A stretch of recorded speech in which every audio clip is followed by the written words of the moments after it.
Today we're going to talk about right student, right school, right circumstances. So let's talk about the right student first. When we're talking with students, the most important thing for them to understand is where they fit in the college planning universe. And what I mean by that is if you've got a student who's got a 3.2 GPA average and they're looking at schools that have averages of 4.0 or 3.8 GPA averages for incoming freshmen, that's not the right student and the right fit. So what you're looking for are schools where your student will be competitive at. So here's a little pro tip. If you go to collegeboard.org, each school will generally list, not all of them, but most of them will list what the GPA range was in terms of percentage for the incoming freshman class of the previous year. Now, if you want to really dial this in a little bit, what you're looking for is to kind of have what we call a 363 platform when it comes to selecting colleges and universities. So you've got three schools where the student is what we call reach schools. Maybe they're a little outside of their GPA range, but it gives them the ability to dream a little bit. The 6 schools in the middle should be schools where they're competitive at, meaning their GPA aligns with or in the range of the incoming freshman class from the previous year.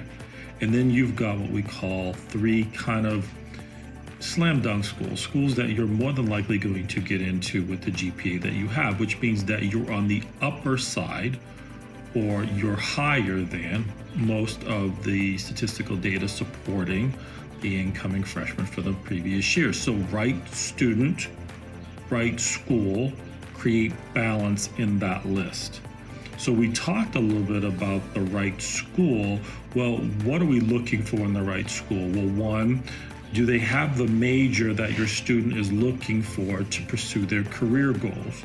2, this one doesn't get talked a lot about, but I really want you to think about what type of programs they have, what department they have for career and job placement. How do they help your young person get a job while they're in school and when they get out of school? And finally, what type of money do they have? Do they have a lot of money in need-based financial aid? Do they give money out in terms of merit money?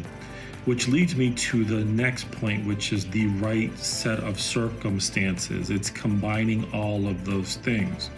So you might have the right student at the right school, but they don't have any money. So you might have the right student at the wrong school, but they have money.